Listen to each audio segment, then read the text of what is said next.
Hey guys, it's Andy here for GBTV. We've got a quite exciting little brown box here. I'll say little.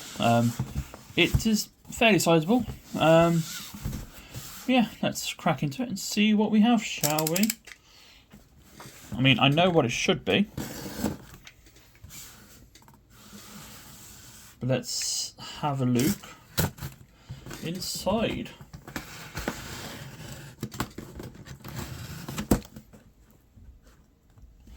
Right, I'm hoping that there's no personal details on the inside. So if there is, then the video will cut, but I don't think there is. Let me get this. There's a box inside a box. Okay, that's battery information. Good, cool. So we'll get this big box out of the way. And we have this little box here, which has got no personal information on it, which is good. But when I lift the flap, oh, it's a bit of red. Oh, it's a bit of Mario. Yes, because in here, I didn't order it from the My Nintendo store. I ordered this off eBay. But this is exactly how it came to the eBay shipper. We have yet another brown box. Now, what could be inside this brown box? Well, I'm going to quickly adjust the camera and we'll see what we can do.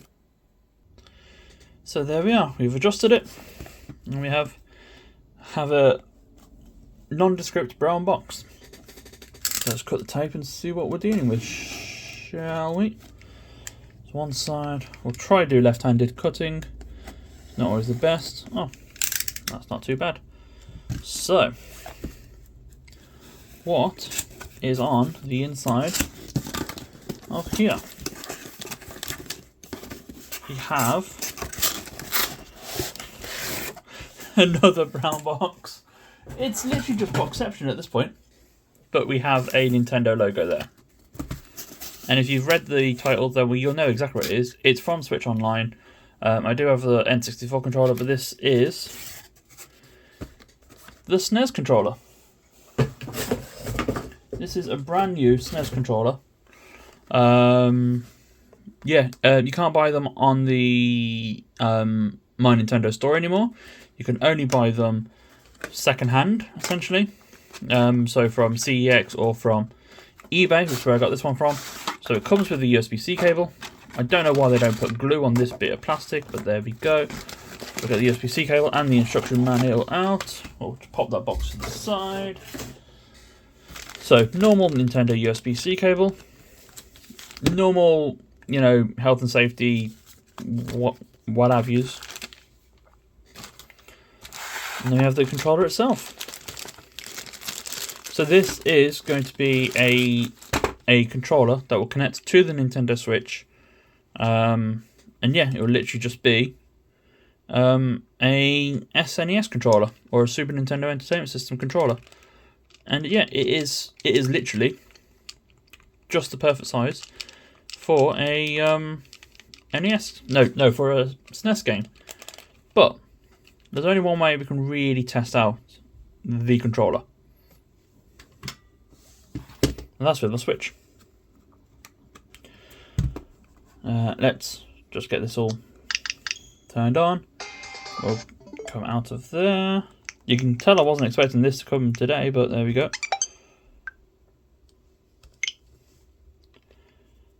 Do we have any power in it?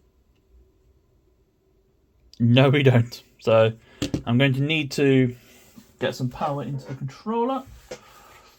You can tell literally this is just on the fly. So the connector is on top.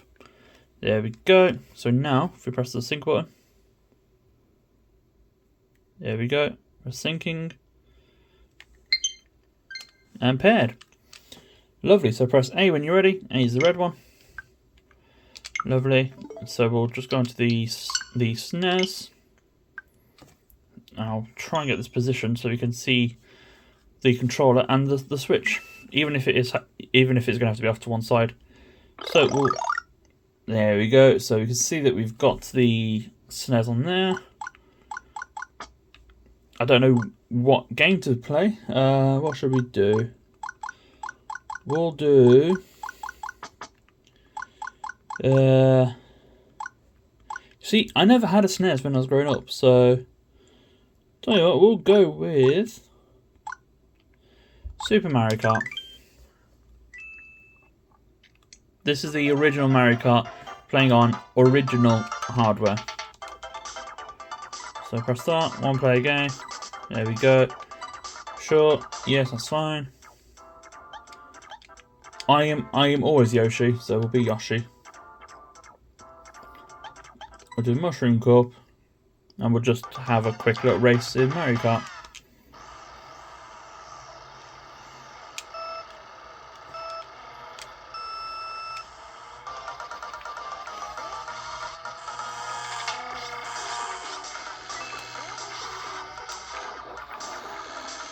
I am also used to Mario Kart 8, as you could tell.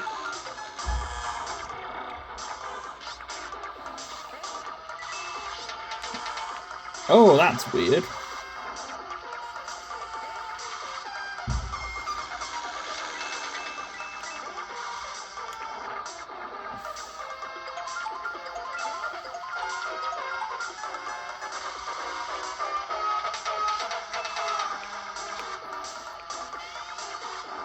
Completely wrong time to use a mushroom then, but there we go.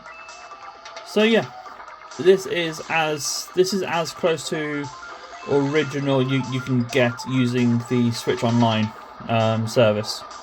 Actually, you got mushroom. We're going to use it just to get over there. Is using a controller that is modelled after the original SNES controller, using obviously Nintendo's I can't think of the word right now, but you know, really using Nintendo's engineering drawings to create the controller, and it actually does feel really nice. The D-pad on this is amazing. I'm first somehow, and I keep on messing up. This is actually the first one that I would have ever come first on a Super Nintendo Mario Kart, so that's good. So yeah, it is the controller, and just because, oh yeah, there's no home button on this, so if you want to go home, you'll need to use the one here. Let's just quickly jump into system settings, go down to there, and we'll just see what all the buttons come up as. So A is A, B is B, X is X, Y is Y. And then we've got right, left, ZL, ZL, and then we've got the D-pad, and select is minus, start is plus. Those really are very easy to press. The ZR and ZL buttons, they're obviously not meant to be on a SNES, but they work just as well. Then obviously left and right, and then the D-pad. But yeah, you don't have a home button on this controller. Then again, you wouldn't need a home button. However, I'm curious now. It works well on Mario Kart for the SNES, so the first Mario Kart. How well does it work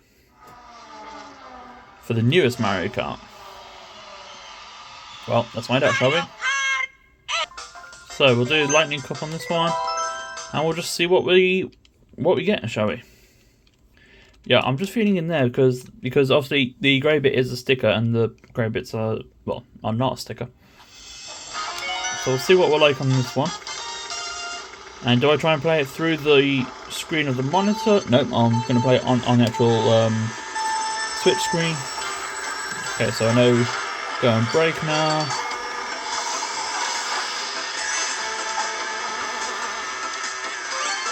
Yeah. If I go quiet, then I apologise. Okay, this is a lot more to what I was remembering when I used to play on the DS. You know, I'm having to do that to drift properly.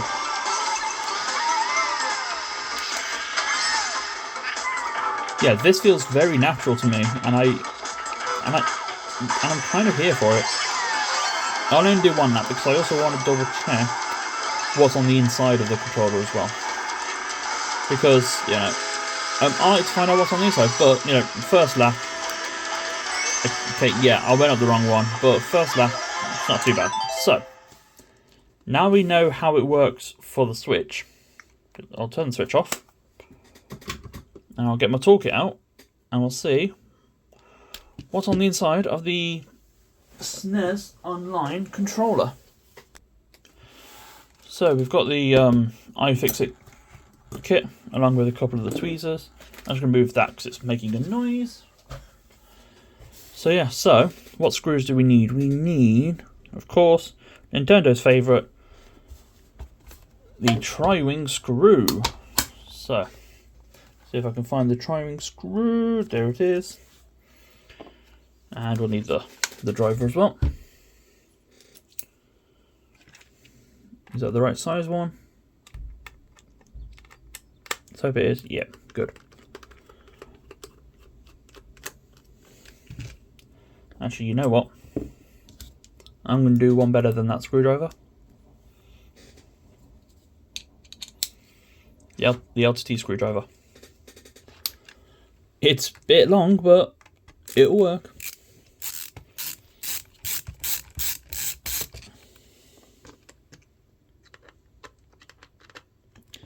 This is why I need them to bring out the stubby screwdrivers soon. I just like how quickly I can get things done with this screwdriver though. So yeah, the LTC screwdriver is a great little driver. Well, I'll say little driver. It is a great driver to use.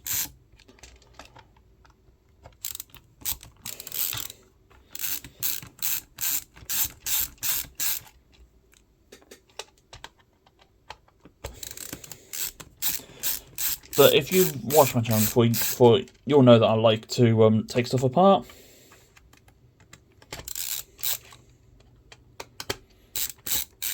There we go. So all screws are out. Let's see what's on the inside.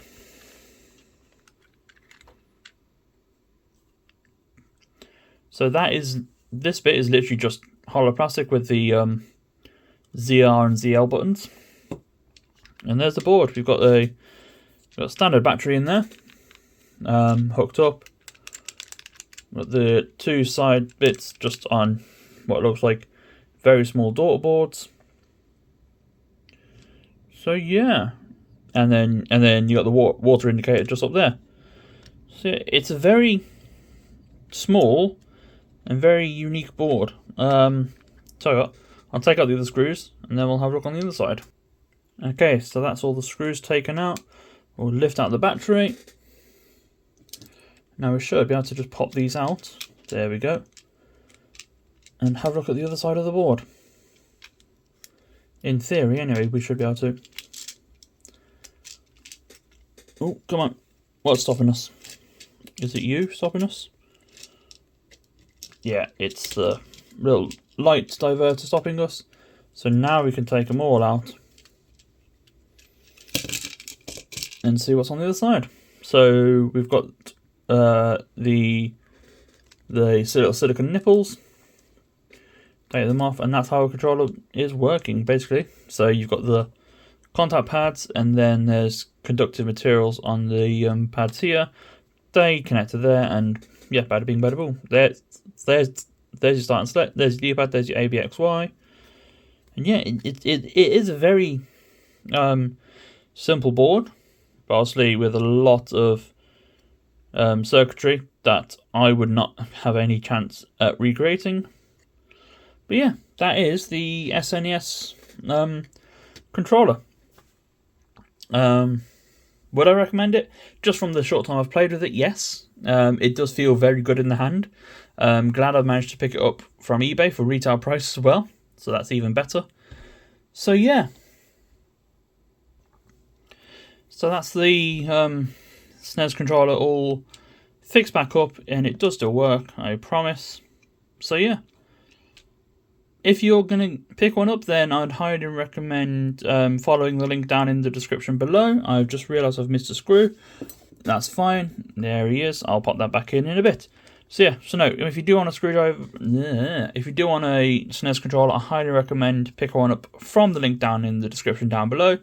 Really good prices. They will ship to your house if you don't have one locally to you. And also, they do have a 2-year warranty with any electronic purchase. However, it doesn't cover if you crack it or throw it against the wall at Rage because you came third in Mario Kart.